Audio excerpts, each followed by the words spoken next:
Bonjour à tous, moi c'est Alexandra. Moi, c'est Olivier. Si on a décidé de vous faire cette vidéo ce soir, c'est pour répondre à toutes les questions que vous nous posez sur Instagram par rapport à notre mode de vie un peu atypique, à savoir comment on fait, comment vous vivez et quels sont un petit peu les conseils que vous avez à nous donner. Donc on va essayer de répondre au mieux à tout ça. Ouais, T'es prêt? toujours. Allez, c'est parti. La première question, c'est déjà de savoir un petit peu quel était notre mode de vie et comment on en était arrivé là. On fait un petit retour en arrière? Ouais, mais ça remonte à loin, ça. Ouais, tout a commencé en 2013. Moi, j'étais d'abord au marketing chez La Nature et ensuite sur le terrain en tant que commercial. Toi, tu étais... Commercial également. Voilà, on était en CDI, donc moi j'ai eu un master, j'ai été embauchée directement après mes études, donc voilà, une vie toute tracée. Et en fait, je me suis rendu compte à peu près 23 ans que cette vie-là n'était pas faite pour moi, sauf que je ne l'assumais pas du tout. C'est-à-dire qu'on m'avait élevée comme beaucoup au fait de il faut faire des études, il faut que tu aies un travail, une maison, et que tout se passe en fait comme sur des roulettes. Mais je savais déjà au fond de moi que cette vie-là, c'était pas fait pour moi. Et du coup, en novembre 2013, j'ai pris la décision de quitter mon CDI pour aller découvrir le monde, ses trésors et voyager. Voilà, ça c'est la petite histoire au début. Ouais. Alors, moi, je n'ai pas quitté mon CDI, Pas encore, pas à ce moment-là. mais voilà, mais il y a eu une évolution. Je suis passé effectivement de commercial en grande distribution, sur un passage de commercial, mais plus comme chef des ventes donc, sur toute la France, pour une petite PME qui faisait du fromage. Et du coup, avec un gros secteur, voilà, le secteur France. Et c'est là que j'ai commencé effectivement à vadrouiller sur les routes de France et de Navarre. Voilà. Moi, du coup, 2 ans de tour du monde. Je reviens à Paris passer mon CAP boulangerie. Parce que, comme vous le savez, passion du pain, donc le pain est ma passion. Et j'ai voulu un petit peu comprendre comment il était fabriqué, pourquoi les gens devenaient allergiques au gluten, pourquoi il y a du pain qui faisait mal au ventre. Enfin, vraiment, c'était des questions que je me posais. Et ce CAP boulangerie couplé à mon métier de base dans la communication, le marketing et la découverte d'Instagram m'a permis de créer un métier qui me ressemble complètement, c'est-à-dire accompagner les boulangers dans leur communication. Donc c'est comme ça que j'ai commencé en fait en freelance, en auto-entrepreneur en 2015, avec cette activité de conseil et d'aide aux boulangers sur le support de communication. Et c'est là où notre histoire aussi a un petit peu débuté, notre histoire d'amour. Parce qu'avec Olivier, on s'est rencontrés chez Léa Nature, on était amis à l'époque, des affinités, des conseils. Olivier a commencé un petit peu à vouloir voyager avec moi pour découvrir cette façon de vivre. C'est comme ça que ça... Ouais, donc on a fait plusieurs belles villes, Séville, Rome. En tant qu'amis, c'est ça, hein? Ouais, qu'est-ce qu'on a fait d'autre? On a fait les pays de l'Est également. Oui, Prague. Prague. Voilà, donc de fil en aiguille. Puis il y a eu la découverte aussi de l'Asie, Ouais. même si là on était un peu plus proche, mais voilà. Donc, En fait, notre histoire d'amour et de notre vie se sont construits au fil du temps, c'est-à-dire qu'on n'avait pas un mode d'emploi. Aujourd'hui, on parle facilement de digital nomade, de nomade life. Faut savoir qu'il y a encore quelques années, ça n'existait pas et que même face à nos familles, en fait, on n'arrivait même pas à expliquer notre mode de vie.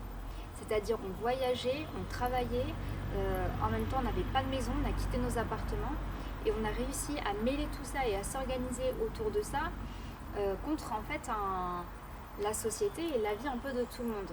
Aujourd'hui, c'est beaucoup plus facile de l'assumer parce que c'est même devenu une mode. bon, nos familles nous soutiennent quand même. Maintenant, oui, beaucoup plus. Et ils le comprennent parce qu'ils voient qu'on est épanoui dans ce... Parce que ouais, même si on n'a pas d'appartement à proprement parler, on a quand même des points de chute familiaux, Oui. voilà, qui nous permettent aussi, quand on en a Actuellement, nous besoin. sommes dans la maison de ma maman. Donc, il y a aussi le siège social de We Love Raw. On vient juste de finir d'emballer les box d'ailleurs. Voilà, Donc, c'est un tout. voilà, ça nous permet aussi de nous ressourcer quand on en a besoin, hein, parce que voilà, mais effectivement, on n'a pas d'appartement Donc, en propre. exactement. Donc, la question de savoir où vous dormez, comment vous faites. En fait, l'été, c'est simple. On a le van et le camion. donc on est au camping, parce qu'il faut aussi savoir que vivre dans la nature, ça c'est un peu utopiste, hein. On aimerait beaucoup, mais on n'est pas en Australie, et en France c'est très très réglementé, donc avec le van on ne peut pas se mettre partout. Et puis on n'a pas un van assez... Haut de gamme, hein. C'est vraiment un van à l'ancienne, quoi. Il fait rêver, hein, mais il est capricieux, donc il faut s'y faire avec. C'est ça. Donc on a cette option-là l'été, donc c'est très simple, l'été il fait beau, pas de problème. Quand on est sur Paris, on a un Airbnb qu'on prend tout le temps, en fait on le réserve à l'avance, donc du coup ça nous permet d'avoir des prix, de s'organiser. On essaye de monter à deux pour partager les frais. Ça arrive aussi que mes copines m'offrent une nuit, comme ça je passe un peu de temps avec elles. Sur Bordeaux c'est pareil, c'est appart-hôtel. Et sur Lyon, là je suis logée chez une amie, mais autrement ça peut être Airbnb aussi.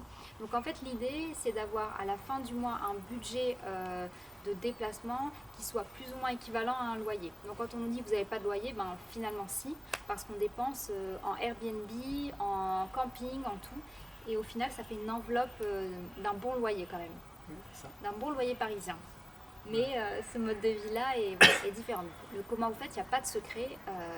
On s'adapte, en fait, on s'organise avec nos vies pour essayer de grouper nos déplacements. Comme Olivier est en freelance aujourd'hui maintenant et moi aussi, donc quand je vais à Lyon, je dis voilà, je vais à Lyon, est-ce que tu veux venir, Alors on essaye de s'arranger